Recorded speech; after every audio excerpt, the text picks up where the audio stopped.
Hello everyone. So I'm here today in around Futako Tamagawa River in Tokyo.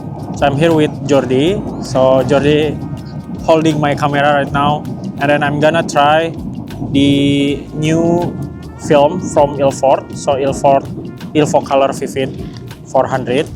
So we gonna walking around the Tamagawa River and testing this new film out. And I think Jordi will also testing the new Kodak color from Eastman Kodak 100, I think. Yeah, and yeah, let's try.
So, I want to discuss a little bit about the result of this film. So, Ilford Color Vivid 400 that I just doing a test few weeks ago or few months ago. I forgot.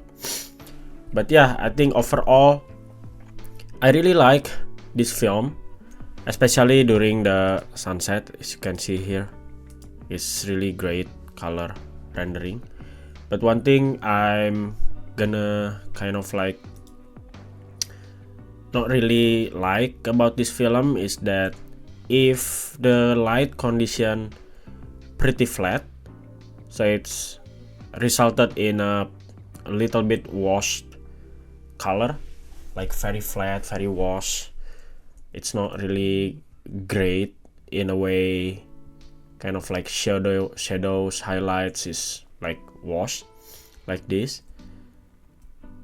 Yeah, it's not really like great in my opinion. Like if you compare to Kodak Gold, I believe Kodak Gold will render image more perfectly in this kind of condition. I mean, in real life it's not a bad condition, but when I received the film, the result of this film, I think it's kind of like a little bit washed, like the highlights and the shadows for by using this film for this kind of like light situation. But then if we are looking into the like close to sunset, this film is like rendering the colors, the tones, highlights and shadows pretty well.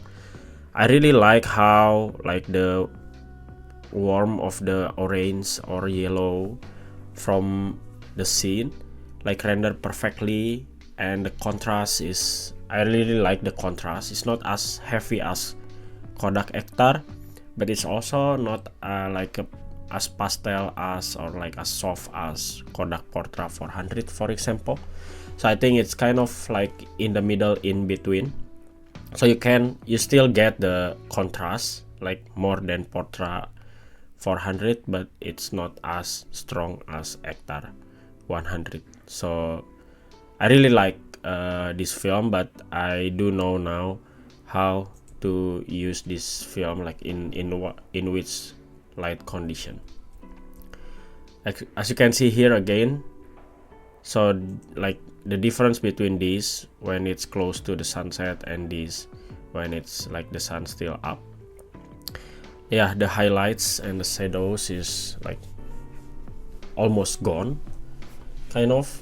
So it's really flat in my opinion. I mean, it's not a bad photo, it's not a bad results, but then there's no like dimension in it, because in my opinion it's yeah, a little bit washed.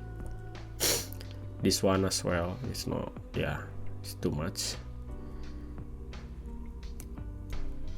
Yeah, like I said before, like when the sun goes down a little bit like gold in the lightning situation and a little bit orange, this film like render the color perfectly.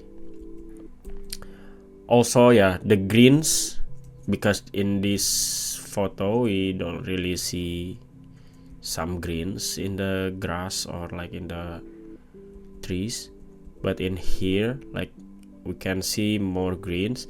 So I also like how this film render greens color. Yeah, as you can see here, it's really like greens and orange is like more stand out than blue. So I guess, yeah, I guess it's like this film is good for rendering some kind of like the orange or like golden or like orange green color compared to blue, but at the same time this blue is also not bad. But then again, still the gold or the orange and greens is more stand out than the blue. Yeah, look, as far as I remember, it's not as green as this in real life, so it's kind of like the contrast is more like punchy using this film. Yeah. This is very close to the sunset, so it's very gold, very like almost dark. So yeah, very contrast. As you can see, like the dark on the like black color is really like punchy. So I think if I use Kodak Gold or Portra and pushing it for 2 stops, it's not as dark as this. So by the way, I also push 1 stops for this film in this photo. So yeah,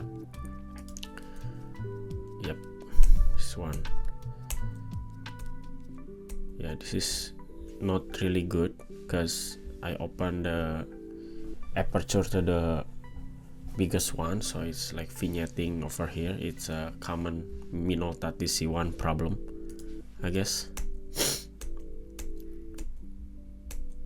Yeah, this is this set like almost it's my favorite one from this roll of film.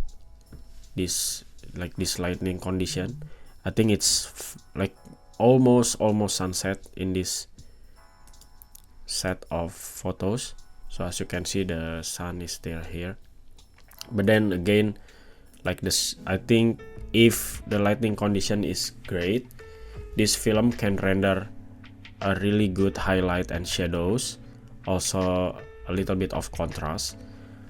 So yeah, but still punchy in a way, make a photo more like better than the real life. Yeah, so yeah, I think in overall I really like this film.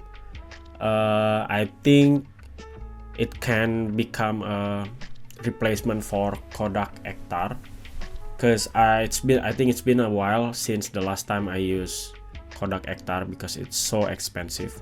So this one is like half the price of Kodak Ektar. So I think it's really great to have the options for me to shoot Kodak Ektar like film. So I think like in the future, if I ever shoot like this kind of scene or like sunset, I might try to use this film again. And I'm curious also to shoot this film in like kind of like beach or like a sea or like a lot of water like blue. I really want to confirm does the blue in a way in the sea as punchy as the greens and golden in this photo or not. Yeah, so I think that's all for now. Yeah, hope it helps if you want to try this film. But I think for the pricing point, I think this film is worth it. Yeah. So yeah, that's all for now for the review of the new color film from Ilford, Ilfocolor Vivid 400. I'm just gonna say thank you all for watching as always, and I'll see you guys in the next video very soon. Peace.